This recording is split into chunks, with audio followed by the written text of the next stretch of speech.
May ugong-ugong na naman kasi na baka magkaroon ng change sa leadership in the Nako, yan Senate. ang sinasabi ko. Kailangan nyo naman pong mag-appear ang inyong pong kliyente at bumoto na naman. Ano po pambalita natin? Well, Ayan. that's an option also that can be decided only by Senator Bato de la Rosa. No? For all you know, nandyan lang siya sa tabi-tabi. Nag-aanap lang ng paraan. Kung kinakailangan na nandun na naman siya, iiwasan lang niya yung NBI kasi hellbent talaga yung NBI na nadakpin siya. Baka makapasok uli, we never know. But that's a matter that can only be decided by Senator Bato de la Rosa. Interview ulit itong si Atty. Israelito Turion dito kay Manong Ted Filon ng ating pag-uusapan dito sa video na to. Posible daw nasa paligid-ligid lang itong si Senator Bato de la Rosa. Kung sakaling kailangan ng kanyang presensya, sigurado siya ay magpapakita. Isang like at isang subscribe, masaya na ho tayo dyan at sa mga gusto sumali sa ating community. Yung join button nandiyan lang ho sa baba. Anak ng tokwa. Itong si Erwin Tulfo nanti-trigger. Pambihira. Tinitrigger itong si SP Soto. Hindi pa ba malinaw mo pa hanggang sa ngayong mga panahon na to na talagang inatake ng NBI ang Senado. Malinaw ho mga kababayan, wala hong pagtatalo doon. Ano bang ibig sabihin na to ni Erwin Tulfo diyan sa kanyang mga litanya na yan? Marami kaming katanungan sa minority. We have a lot of questions. Anak ng tokwa, di pa na kontento. Tagalog na in English pa. Amerikano ka talaga, lang niya ka. We have a lot of questions. Needs answer. Siguro si Sen Cayetano, SP Cayetano lang ang makakasagot. Kailangan siguro ipaliwanag and the people are waiting. Pambihira naman. Ano ba talaga? Was it stage? Was the Senate under attack? O kung stage, anong gagawin mo? Kung under attack, anong gagawin mo? Kung stage, tanggalin natin si Soto, tanggalin natin si Cayetano. Sino ipapalit natin? Ikaw. O, gusto mo maging Senate President? Ang tanong, gusto mo ba ng Chacha? Ang tanong ko yun. Nga pala. Kandidato ka nga pala ng alyansa.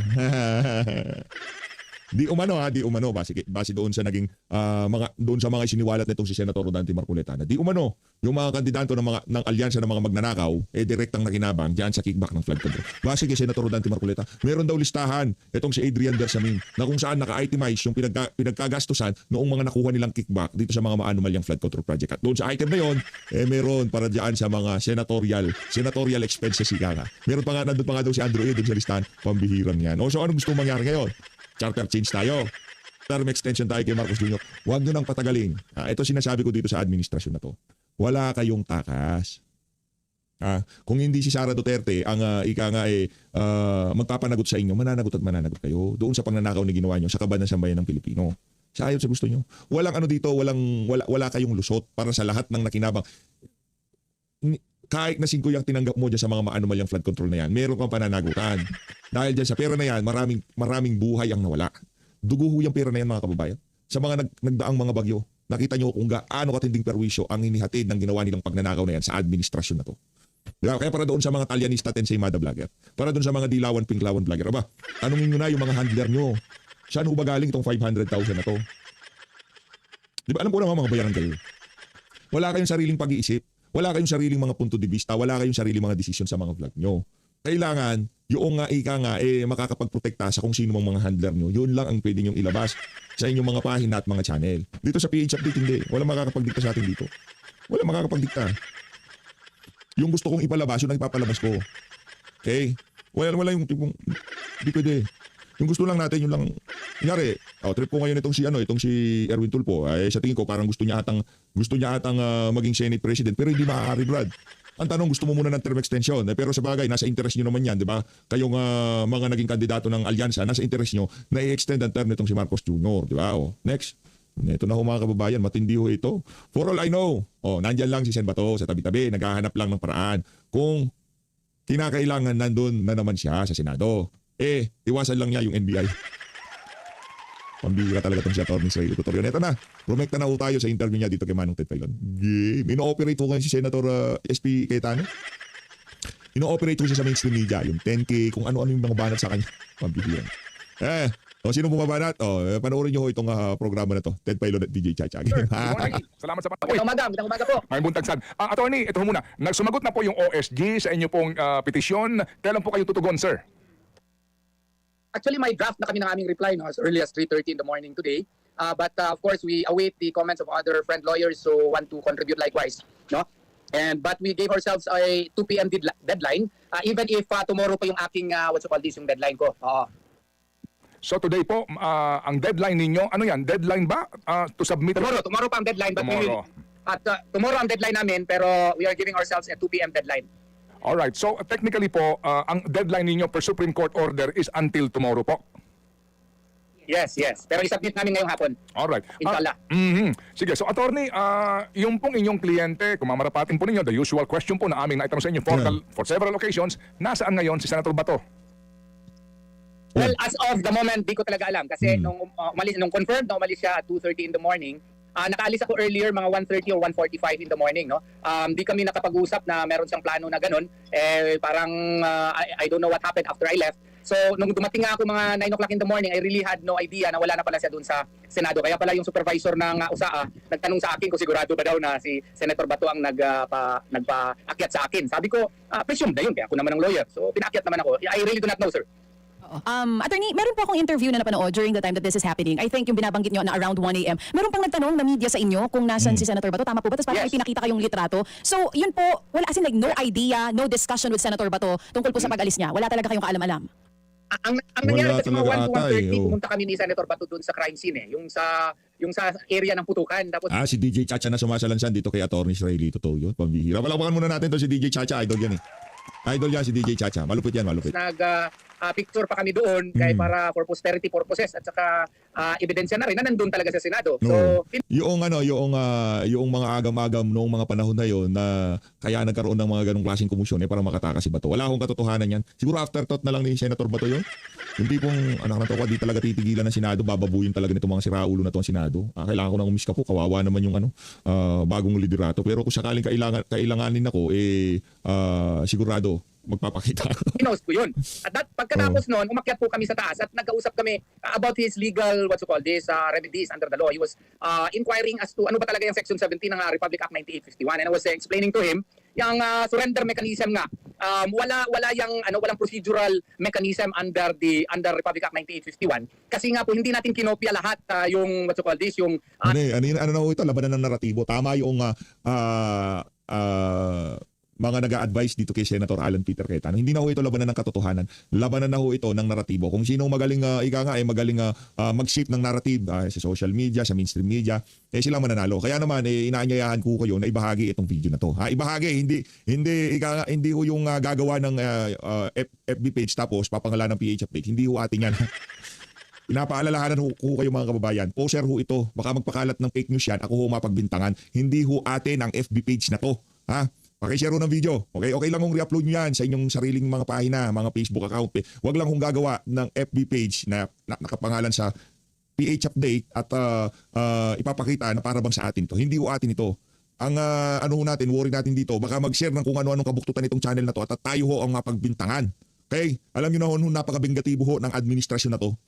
Tapos gumawa ho siya ng ganitong kabuktutan at tayo mapagbibintangan, unfair naman ho sa atin yan mga kababayan. Kaya ho tayo hindi pumupunta sa FB dahil sa mga ganyang klaseng kaganapan. Paki-report at paki-block na rin ho. Report, sabay block. Okay? Makikita nyo ho, merong tatlong parang tuldok dyan. Report, tapos i-block nyo na ho para hindi nyo na ho makita yung page na yan. Maraming salamat mga kababayan. Tuloy natin.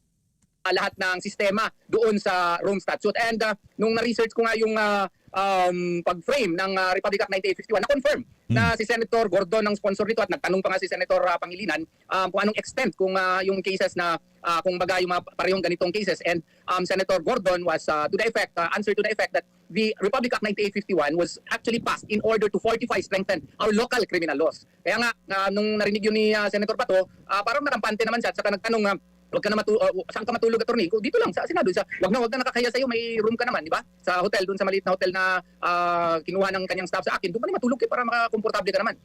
I followed his advice and paglabas po may nag-interview pa nga sa akin and I confirm, nandun pa siya. Okay. So sa madaling salita, wala kayong naulinigan o naramdaman sa pag-uusap ninyo with Senator Bato last week na mangyayari ito. Ang sabi niyo rin po, Naku DJ, wala siyang wala talagang alam itong si Senator tuloy. Senator, tumakbo ka na kasi, Atty. Israeli Tutorial, pinapahirapan mo pa si PH Update. Senator Israeli Tutorial, yan yung ang titulo na sa'yo, bagay sa'yo. Wala talagang alam itong si Atty. Tutorial. Diyan sa plano na yan ni Senator Bato. Pero feeling ko, ito personal ito. Ako feeling ko lang, wala sa plano ni Senator Bato na umalis sa Senado. Kasi doon sa mga earlier pronouncement niya, sinasabi niya, kakaano ko lang naman dito, senador naman ako ng Republika, bakit niyo ako pinapaalis sa Senado?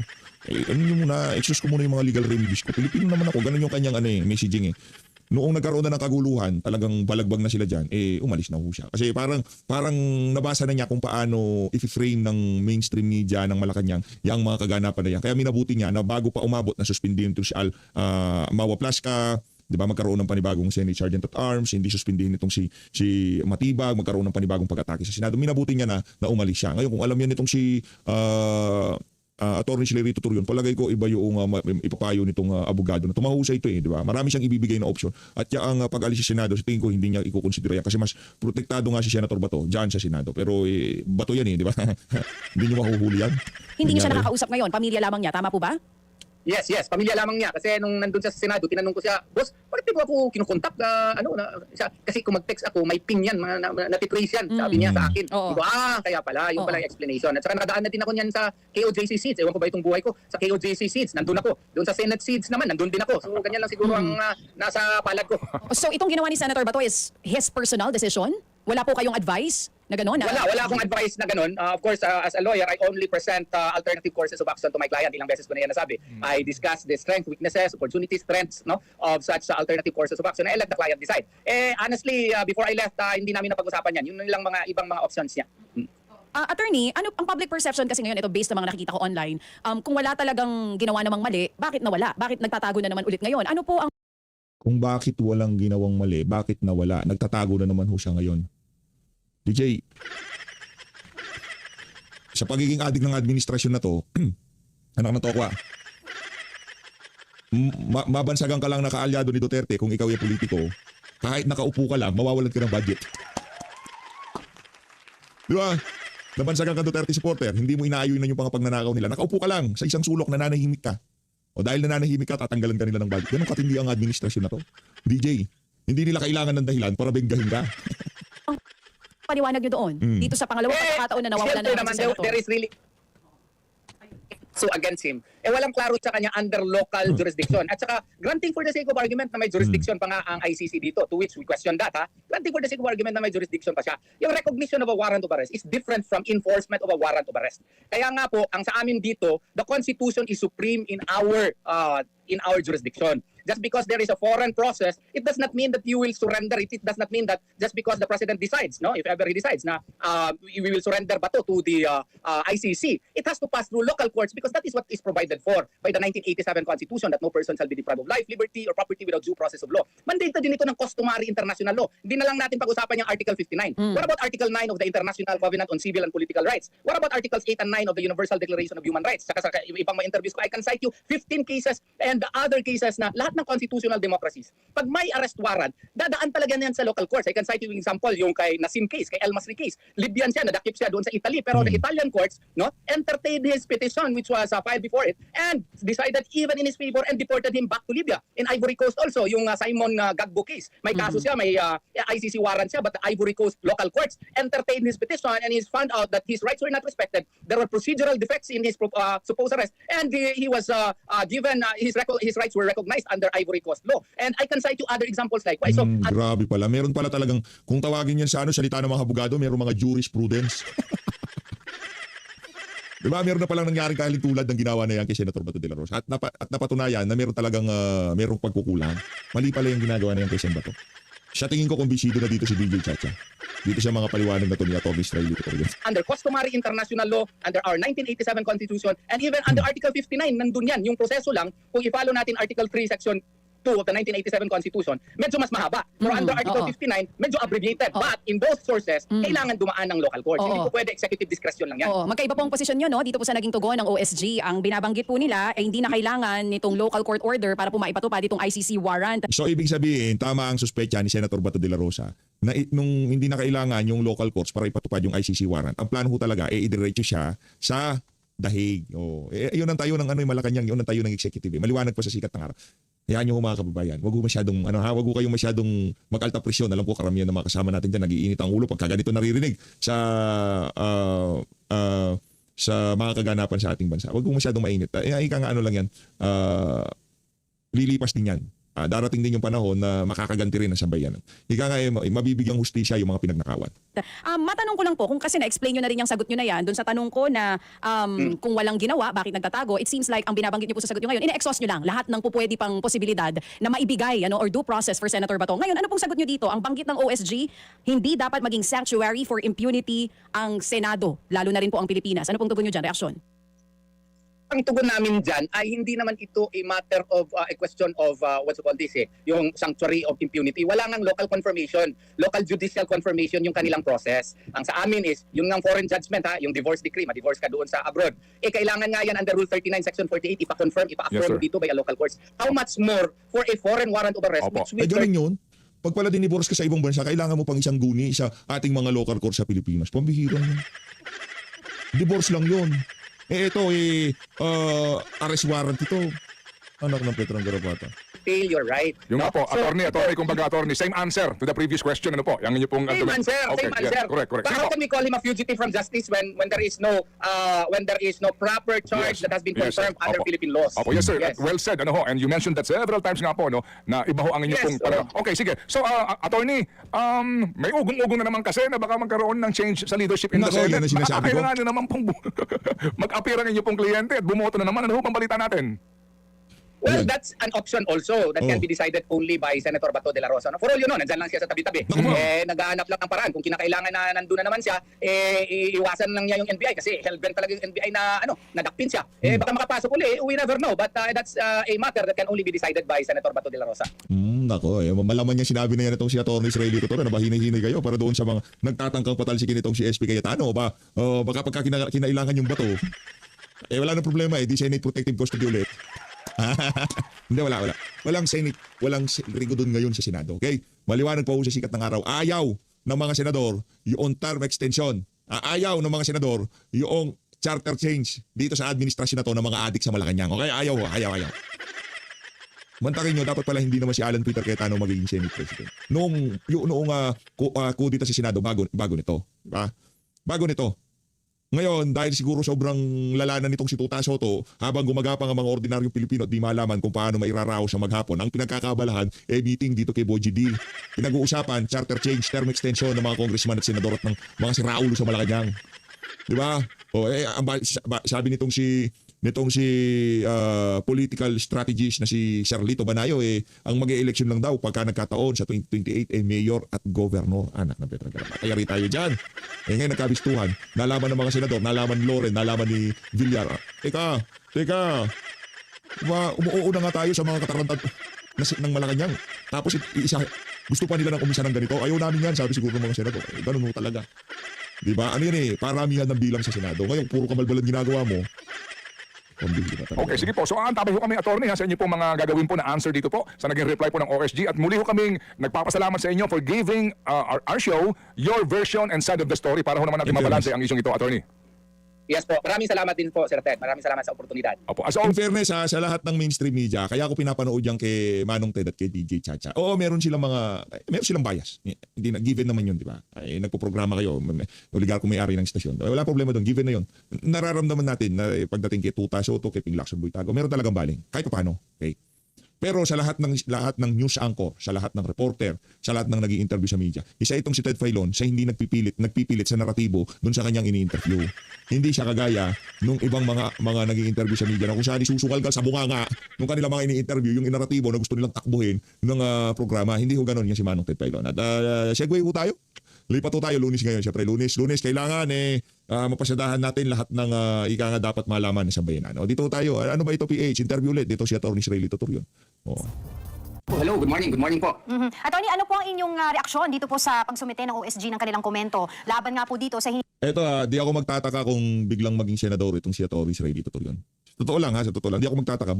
Kung at saka kung manalo to, di ho tayo magtataka. Kung biglang manalo tong si Atty. Israeli Totoro. hihingi po ng kampo ninyo ni Senator Bato na TRO. Well, actually, we are in the process of finalizing our reply, because we are given 3 days. Supposedly Tuesday yung aming last day, but we will decide to submit it within the day. Pinakamatagal siguro at 2 o'clock. Finished na, but I just have to make some refinements. Attorney, nasaan nga ba ngayon si Senator Bato? Maaari niyo po bang masabi yung kanyang lokasyon at Ito naman si Kuya para namang eng-eng. Minsan talaga yung mga taga-media. Yung tatanungin nasan po ba si Senator Bato, pwede nyo ba na sabihin yung lokasyon? Hindi ba pwedeng kumusta na hubang yung kliyente? Palakpakan natin yung mga bagito, mga nagpapaka-Ted Filon. Diba? Wala naman sa hulog yung mga tanong. nasabihan din po niya ba kayo na aalis siya ng Senate Complex noong Huwebes dahil alam naman nga natin humingi siya ng protective custody mula sa Senado? Well, honestly, hindi ko alam, no?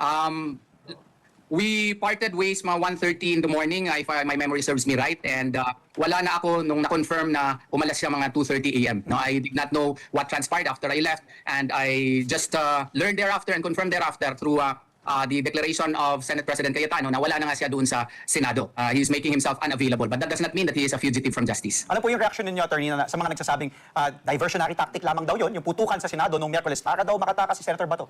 Imposible yan. Kasi morning pa lang nandun na ang NBI. No? It shows pati yung chief ng NBI pumunta na sa Senado and really attempted to enter the Senate. Hindi naman po pwede na conspirator din namin yung NBI. And minutes before the firefight happened, nakakuha pa nga ako ng video nung nandun ako sa sa office, harap ng office ni Senator Bato de la Rosa sa balcony. At nakakuha ko ng mga video na confirm pala ng mga NBI talaga noon na nagka-casing doon sa opisina ni Senator Bato de la Rosa. At na-post ko yun sa Facebook. And confirm ka, nandun talaga sila doon sa vicinity ng area. Alright. Balik po tayo dun sa sinabi, no, yung komento ng OSG. Iginit po nila na maaari pong ipatupad itong ICC warrant kahit wala pong hiwalay na aksyon mula sa local courts. Iginit po nila po yung RA 9851. Ano po ang pinakamalaking legal disagreement po ninyo dito? Ang pinakamalaking legal disagreement ay tayo lamang sa buong mundo. Ang napaka-unique na bansa na willing tayo na yung ating kapwa Pilipino ay isuko kaagad sa isang foreign court. No? Adik eh. Tawag nito rin adik eh. Unique tayo kasi adik yung mga namumuno sa atin, mga merong sira sa TikTok. This is not only covered under Article 59 of the Rome Statute kasi sabi na hindi na daw kami maka-invoke Article 59 of the Rome Statute, no? Napakamali naman po yun. We cannot cherry pick. Yung arrest warrant is based under Article 58. So yung Article 58 ini-enforce nila, Article 59 hindi kami maka-invoke. Pero hindi lang yan. We are also a signatory to the International Covenant on Civil and Political Rights. If you read Article 9 there too, no? Thereof, nakasaad doon that the respondent has the right to secure the aid of the local courts and determine whether or not he has defenses under the law and his rights are protected under the law. Articles 8 and 9 of the Universal Declaration of Human Rights likewise state that. So it is customary international law to accord a citizen, no, or accord any person the remedy of going to courts to the nearest competent judicial authority, in the whole world and whatever constitutional democracies. This happened in Italy. El Masri Nassim, no, isa siyang Libyan na dakip doon sa Italy, and then the Italian courts, no, Yate,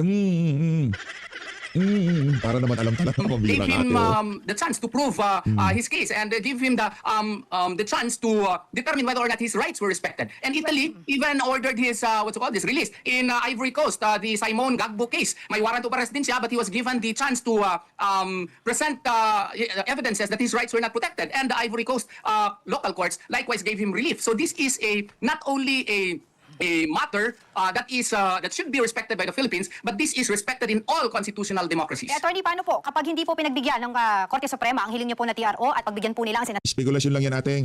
Hindi natin pwedeng paunahan kung ano man ang magiging desisyon ng Korte Suprema. Yung senaryo na yan, lalabas at lalabas yan. Makikita natin kung ano magiging tugon ng Korte Suprema diyan sa ano na yan, diyan sa petition na yan ni Sen Bato de la Rosa. nasabi ng Pero okay lang naman, tanong mo yan. Baka yung pinapatanong ng hamon magagawa natin. gobyerno, executive government natin. Ano po ang magiging hakbang ng kampo po ni Senator Bato? Well, I am a positivist. No? Ayoko po pangunahan yung Korte Suprema dito kasi it's really within their discretion as to whether or not it will act favorably. But if ever it will not act favorably, we are studying other remedies under the law. But as to what are these remedies, I could not reveal as of the moment.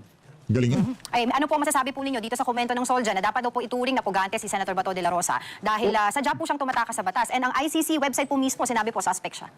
Ma'am, dito po sa Pilipinas, wala pong warrant of arrest against him. So sa amin pong mababa po, kung tawagin nating mababang pananaw, hindi po siya pugante. Because fugitive from justice in accordance with Valyacar Transit case, that's the latest Supreme Court decision decided by the Supreme Court, appertains to a person who has a pending warrant of arrest in the Philippines. It does not contemplate a situation na yung warrant of arrest ay foreign warrant of arrest. So sa amin po, idaan nila ito sa ating local courts. Respetuhin natin yung karapatang pangtao ni Senator Bato de la Rosa. Ano pang masama kung i-respetuhin natin yung 1987 Constitution? The Bill of Rights was precisely enshrined in the 1987 Constitution to protect the Filipino citizens against the abuses of government, against the Marcos dictatorship in the past. So, kaya nga nandyan yung Bill of Rights. No person shall be deprived of life, liberty, or property without due process of law, para yung due process of law ay masusunod in any and all cases affecting the rights of a Filipino citizen. We should respect that. That is mandated under the 1987 Constitution. Rerespetuhin daw natin yan pagka hinahabol na ng batas at isusauli na sa Amerika yung mag-inang asawa ng diktador na merong kinakaharap na kaso sa Amerika. Doon natin rerespetuhin yung batas na yan na karapatang pantao na yan, Atty. Israelito Torion. That is also customary international law. Attorney, maraming salamat po sa oras ninyo. Happy Monday po and good morning. Hindi nakasundot tong sila ate at kuya. Ayun na nga mga kababayan, maraming salamat po sa pagsuporta sa PH Update. Mag-ingat po kayo lahat. natin ng Pilipinas. Yun ang pinaka-latest ngayong mga panahon na to. Abangan nyo yung naging interview nitong si Joel Chua. Mamaya ho natin sasalansan ninyo. Para maano na ng ating mga kababayan kung gaano ka-entitled, pati ba naman yung imbitasyon ng impeachment court. Pambihira talaga. Maraming salamat to. Pilipinas. Mga bida-bida.